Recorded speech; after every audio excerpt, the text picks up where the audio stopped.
Alors nous arrivons tranquillement à la dernière partie, la post-production, donc c'est peut-être la partie la plus agréable, puisqu'il s'agit de finaliser l'ensemble et donc on va améliorer certains éléments. Donc on va rappeler les objectifs initiaux qui étaient de recentrer le regard sur cette partie-là, mettre ça en second plan ici, donc pour avoir une meilleure lecture de l'image.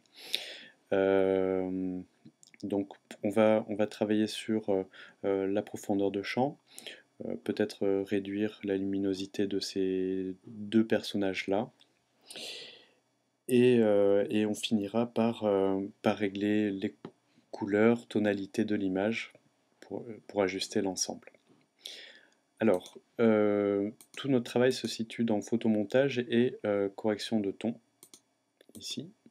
Alors je vais dupliquer ces deux groupes pour pouvoir les garder au cas où mes réglages ne me satisfont pas. Alors pour dupliquer ça, eh bien, je fais dupliquer le groupe, ici.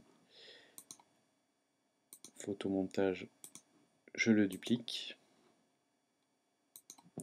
Ok. Je vais monter ça ici. Et l'idée, c'est de, eh bien, de fusionner tout ce travail qui a été fait, tout en gardant ça sous la main au cas où.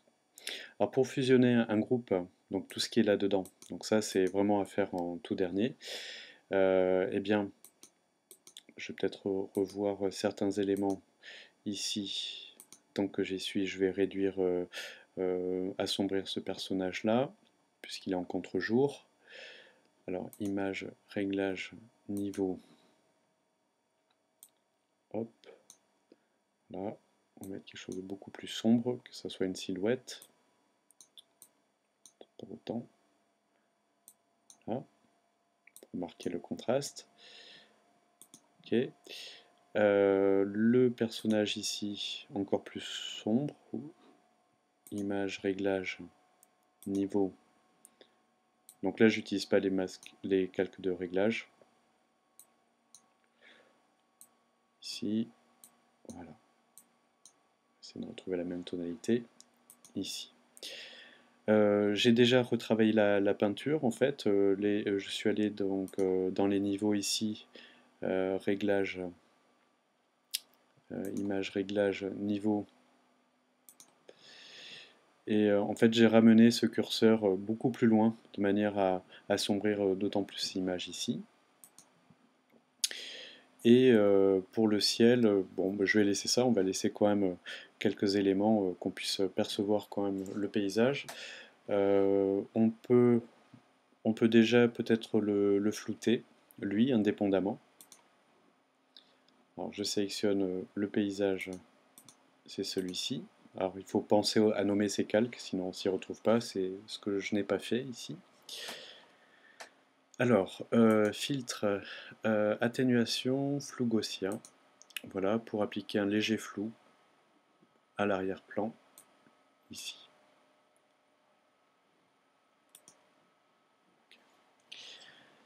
Alors, une fois que bon, tous ces petits ajustements sont faits, je vais fusionner les images dans chacun de ces groupes et ensuite fusionner ça et ça. Alors, pour fusionner un groupe, on sélectionne le groupe et on choisit fusionner le groupe dans le menu. Donc je me retrouve avec l'image écrasée en fait. Et de la même manière, ici, je vais fusionner ce groupe-là, ici. Ah, alors j'avais pas prévu une chose, c'est que la gestion de la transparence n'y est plus. Édition, annuler, fusionner le groupe. Et oui, puisque la gestion de la fusion n'est pas gérée ici. Alors,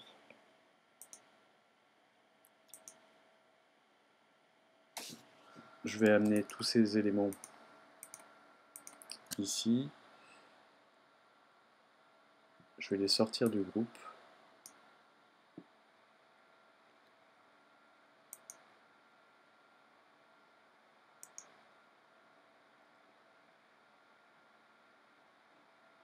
Je vais supprimer ce groupe qui est maintenant vide.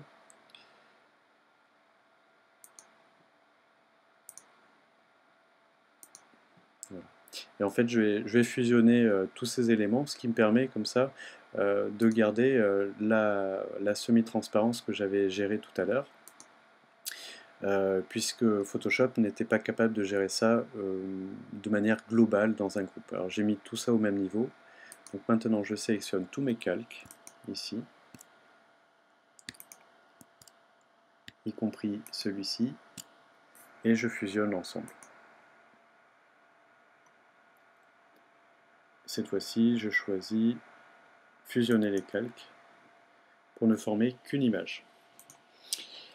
Alors, on va passer maintenant à deux choses. Alors, d'abord, on va commencer par la profondeur de champ. Donc, je vais expliquer comment utiliser la passe de rendu ZBuffer. Alors, je vais masquer ça pour qu'on puisse bien voir ce dont il s'agit.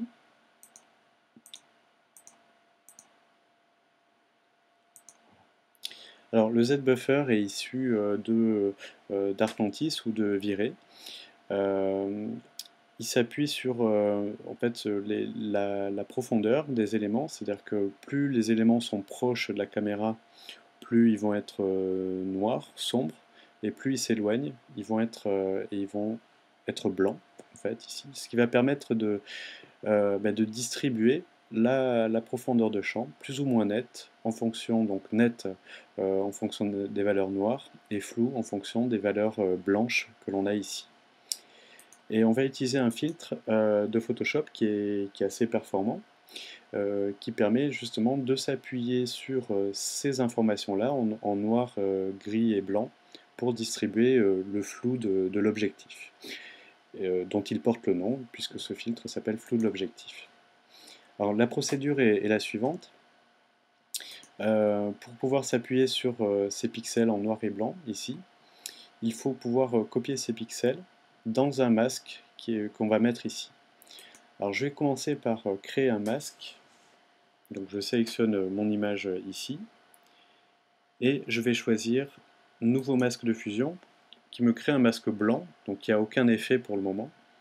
Et je vais venir copier les pixels en valeur de gris ici, dans ce masque-là. Alors, pour copier ces pixels, donc je ne suis pas obligé d'éteindre ça, mais c'est pour vous montrer, je vais les sélectionner. Donc je sélectionne mon ZBuffer ici, CTRL A pour tout sélectionner, CTRL-C pour copier. Je retourne non pas sur mon image mais sur le masque ici. Et en fait il faudrait que je colle les pixels dedans. Alors si je fais CTRL-V, eh bien lui il va me recopier les pixels en dehors de ça. Donc pour pouvoir le coller dans le masque, il faut ouvrir ce masque. Alors, je vais supprimer ça. Pour ouvrir le masque, je le sélectionne et j'appuie sur Alt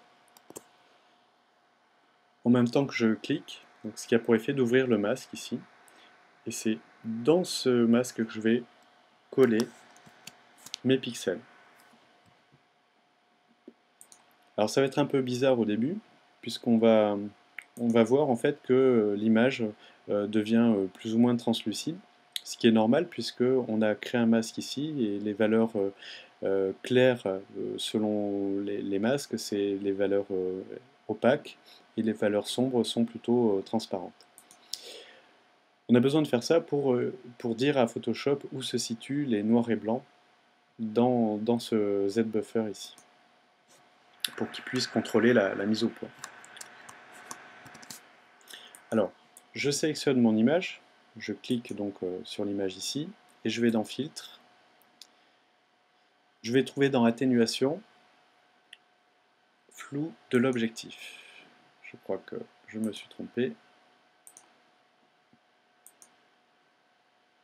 Atténuation, Flou de l'objectif. Alors lui, il nous ouvre une application à part. Alors, on voit qu'il a déjà commencé à travailler. Alors, je vais décrire ce qui se passe ici.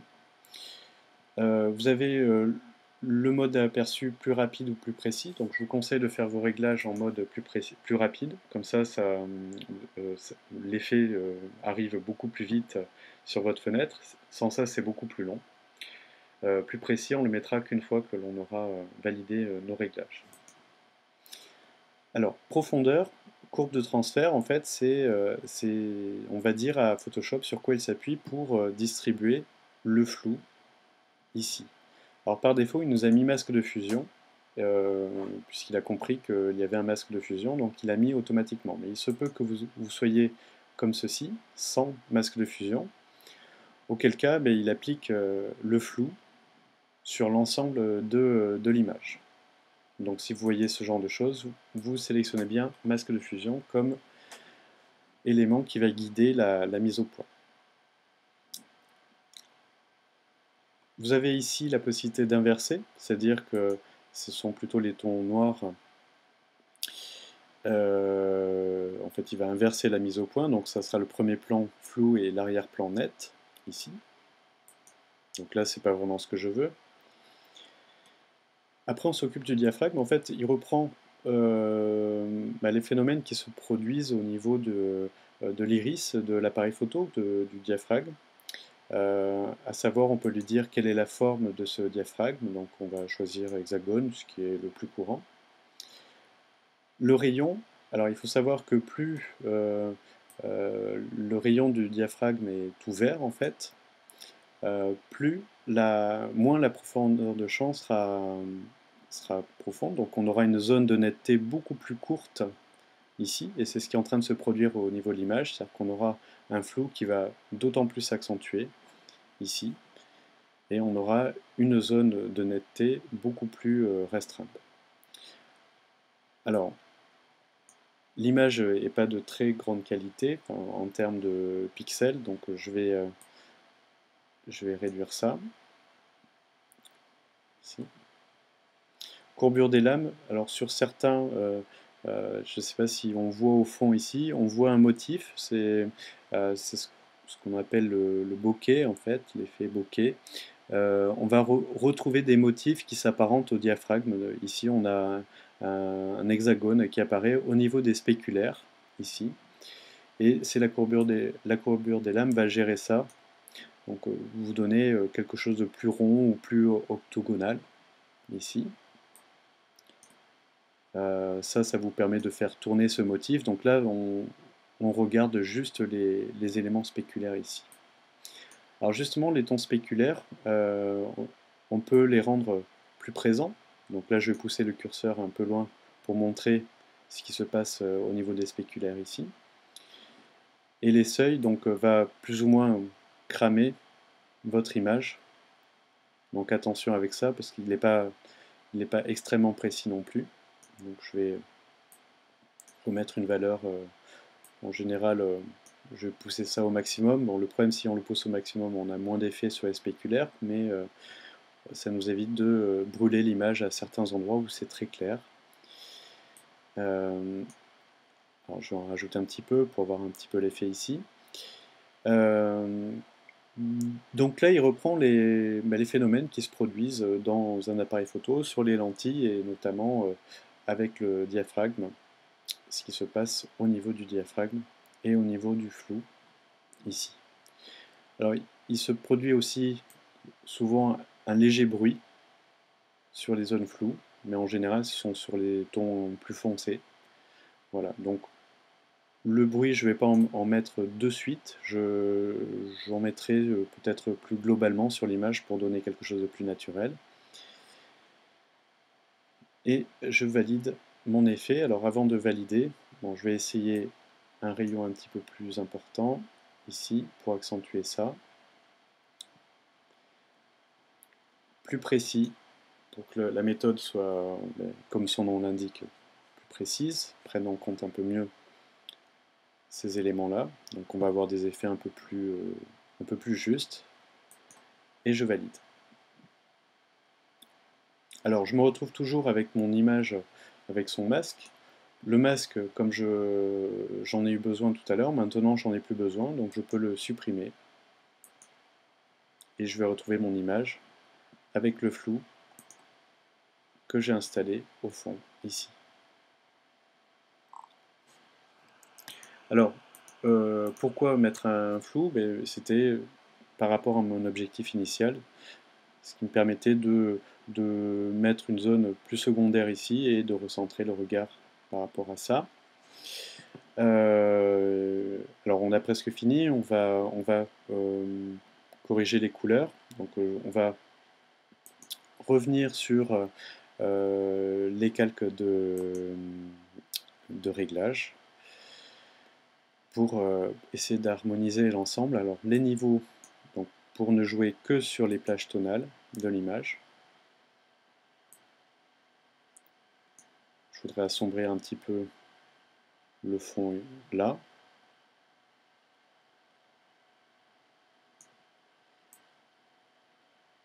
Pas trop quand même, garder toujours quelques pixels. Les tons moyens, si on va les ramener là. Donc là, c'est vraiment une question de goût. Hein, l'idée, c'était de passer ça en second plan.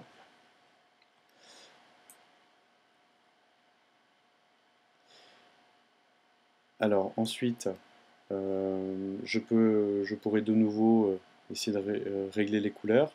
On va opter pour un système qui permet d'unifier un petit peu l'ensemble. On va voir par exemple la possibilité de mettre des filtres réglage. Exposition, filtre photo. Alors filtre photo n'est pas accessible. Alors calque, on va voir ce qu'il nous propose dans les calques de réglage. Si, alors dans le calque de réglage, donc filtre photo. Donc on peut disposer un filtre réchauffant ou refroidissant, ici. Voilà, ce qui va teinter légèrement ma scène. Comme il s'agit d'un calque de réglage, eh bien j'ai accès à mon filtre ici, donc on peut choisir différents types, refroidissant.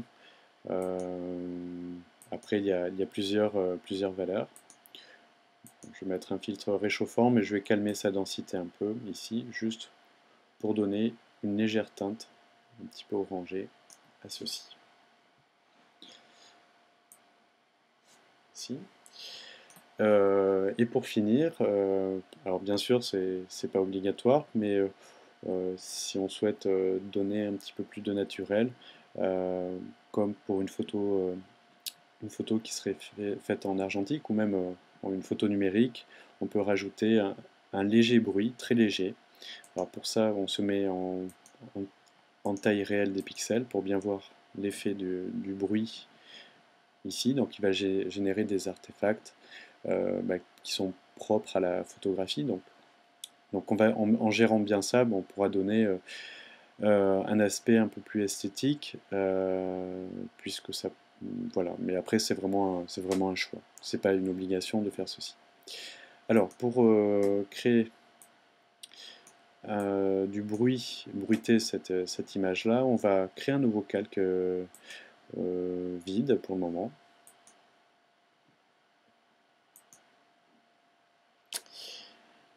On va le remplir de la couleur noire.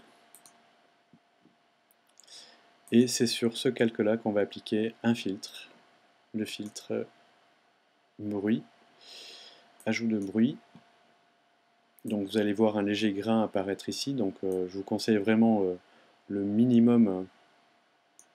Alors c'est le bruit à choisir en fonction de la résolution de l'image, évidemment, de sa taille. Donc là il s'agit d'une très faible résolution, donc je vais partir sur un bruit vraiment très fin, ici. Vous avez plusieurs types de bruit. Vous avez du bruit de chrominance et du bruit de luminance. Le bruit de chrominance est en général pas très joli, il est lié au défaut, plutôt à un défaut généré par les appareils numériques. Donc c'est un problème de signal. Donc il y a du bruit qui apparaît dans les zones sombres d'une photo. On va choisir plutôt, donc, plutôt monochromatique pour éviter d'avoir des taches colorées ici. Alors, il y a la différente répartition, uniforme ou gaussienne ici. Bon, je vais choisir uniforme. Un petit peu l'augmenter, mais vraiment très léger. Voilà. Voilà. À utiliser avec précaution. Donc là, la valeur est tellement faible que je crois qu'on verra pas grand-chose. Alors ça reste noir toujours, donc on va compositer ça. Alors si je mets en mode produit, c'est pas bon. Alors, normal. Alors je vais le passer en négatif, parce que les points blancs, j'aurais qu'ils soient noirs. Ou alors essayer autre chose. Différence peut-être. Voilà. Dans le mode différence, il va me générer ceci. Bon, c'est pas une grande réussite parce que là je suis à faible résolution, donc je vais réduire l'opacité à ça. Voilà. Encore une fois, c'est vraiment optionnel. Et il faut vraiment que ça apporte quelque chose à votre image pour le faire. Ben voilà. Donc là, j'en ai terminé. Après, bon, c'est peut-être difficile de présenter la vidéo et en même temps arriver à un résultat absolument convaincant. Mais voilà, donc le principe est là. Donc on a suivi différentes étapes. C'était surtout ça l'objectif de ces vidéos sur le compositing. À savoir les différentes étapes que je représente en conclusion, qui sont, faut mettre calque, je ne retrouve pas, voilà. Alors, ceci, ça va être la post-production. Donc je sélectionne bien mes calques, nouveau calque, nouveau groupe d'après les calques, post-prod.